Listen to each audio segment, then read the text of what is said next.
Hi అందరికీ welcome back to my channel. ఈరోజు వీడియోలో ప్రోటీన్ ఎక్కువగా ఉండే మీల్ మేకర్తో బిర్యానీ ఎలా చేసుకోవాలో చూపించబోతున్నాను.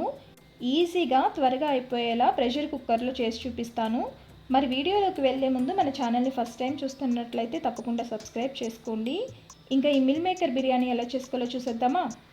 ఈ బిర్యానీని 4 to 5 మెంబర్స్కి సరిపోయేలా చేసి చూపిస్తున్నాను. దాన్ని బట్టి మీకు ఎక్కువ తక్కువ కావాలంటే ఇంగ్రీడియంట్స్ అన్నీ అడ్జస్ట్ చేసి వేసుకోండి. ముందు రైస్ నానబెట్టుకుందాం. నేను ఇక్కడ 2 కప్పుల బాస్మతి రైస్ తీసుకున్నాను. వీటిని శుభ్రంగా 2-3 సార్లు కడిగిన తర్వాత నీళ్లు పోసి నానబెట్టి పక్కన పెట్టుకుందాం. మనం మిగతా ప్రాసెస్ అంతా చేసుకునేలోపు ఈ రైస్ బాగా నానిపోతుంది. ఇప్పుడు ఒక బౌల్లో 1.5 కప్పు మిల్ మేకర్ వేసుకుందాం. ఈ సోయా చంక్స్ మనకి చిన్న సైజులో పెద్ద సైజులో ఉంటాయి కదా, మీరు ఏవైనా వేసుకోవచ్చు. నెక్స్ట్ ఇందులో వేడి నీళ్ళను వేసుకోవాలి. మిల్ మేకర్ మునిగేలా నీళ్ళను వేసుకున్న తర్వాత మూత పెట్టేసి ఒక 10 నిమిషాలు పక్కన పెట్టుకుందాం. అవి సాఫ్ట్గా అయ్యేలోపు మిక్సీ జార్లో 2 పచ్చిమిరపకాయలు, 2 మీడియం సైజ్ టమాటాలని ఇలా పెద్ద ముక్కలుగా కట్ చేసి వేసుకోండి. అలానే కొద్దిగా కొత్తిమీర, ఒక గుప్పెడు పుదీనా ఆకులు వేసుకొని వీటిని మెత్తని పేస్ట్లా మిక్సీ పట్టి తీసుకుందాం. చూడండి, ఈ విధంగా గ్రైండ్ చేసుకుంటే సరిపోతుంది. ఒక 10 నిమిషాల తర్వాత మనం వేడి నీళ్ళలో వేసుకున్న మిల్ మేకర్ని వాటర్ అన్నీ స్క్వీజ్ చేసుకోవాలి. ఇప్పుడు ఇందులో 3 స్పూన్ల ఫ్రెష్ పెరుగును వేసుకుందాం.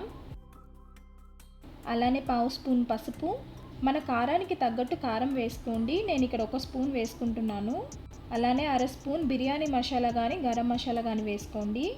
వీటితో పాటే 1 స్పూన్ ధనియాల పొడి, ఈ మిల్ మేకర్కి సరిపడా సాల్ట్ని కూడా వేసుకొని అంతా కలిసేలా మిక్స్ చేసుకుందాం.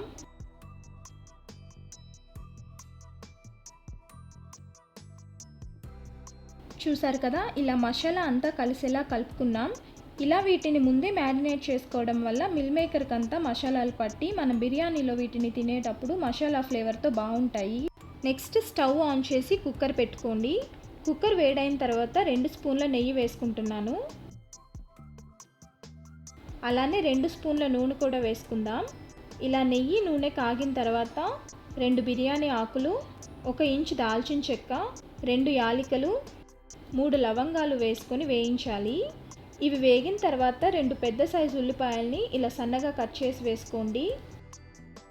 ఈ ఉల్లిపాయ ముక్కలు బాగా వేయించాలి, అప్పుడే బిర్యానీ టేస్ట్ కూడా బాగుంటుంది. ఇలా ఉల్లిపాయ ముక్కలు బాగా వేగి గోల్డెన్ బ్రౌన్ కలర్లోకి వచ్చిన తర్వాత 1 స్పూన్ అల్లం వెల్లుల్లి పేస్ట్ వేసుకోండి.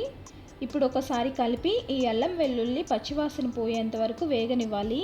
చూడండి, అల్లం వెల్లుల్లి పేస్ట్ బాగా వేగి పచ్చివాసన అంతా పోయింది. నెక్స్ట్ మనం ముందుగా టమాటా పుదీనా అంతా వేసి మిక్సీ పట్టిన పేస్ట్ ఉంది కదా, అది ఇందులోకి వేసుకోవాలి. ఇప్పుడు అంతా ఒకసారి కలుపుతూ టమాటా పుదీనా కూడా పచ్చివాసన పోయేంత వరకు వేయించాలి. ఇలా ఒక 3-4 నిమిషాలు మీడియం ఫ్లేమ్లో వేయించుకుంటే పేస్ట్ కూడా బాగా వేగిపోతుంది. ఇప్పుడు మనం ముందుగా మ్యారినేట్ చేసి పెట్టుకున్న మిల్ మేకర్ని కూడా వేసుకుందాం.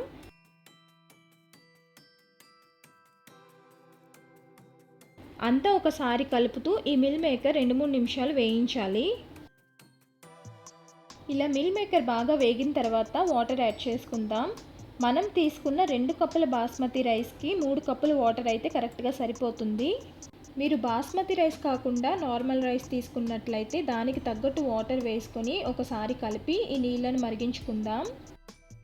ఇలా వాటర్ అంతా రోలింగ్ బాయిల్ అవుతున్నప్పుడు మనం ముందుగా నానబెట్టుకున్న బాస్మతి రైస్ని ఇందులో వేసుకోవాలి.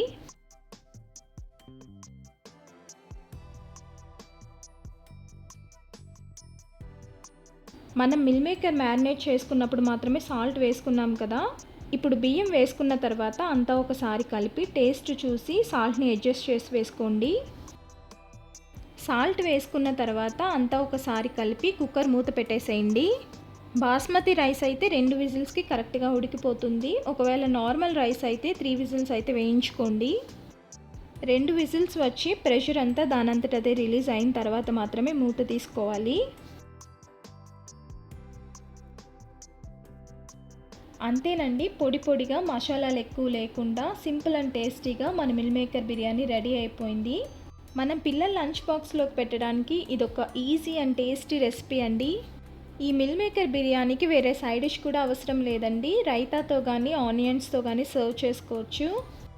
మరి నేను చెప్పిన ప్రాసెస్లో ఈ మిల్ మేకర్ బిర్యానీని మీరు కూడా ఇంట్లో తప్పకుండా ట్రై చేయండి. ట్రై చేసిన తర్వాత రెసిపీ ఎలా వచ్చిందో మీ ఫీడ్బ్యాక్ని కామెంట్స్లో చెప్పండి. అలానే వీడియో నచ్చితే లైక్ చేసి మీ ఫ్యామిలీ ఫ్రెండ్స్ కూడా షేర్ చేయండి.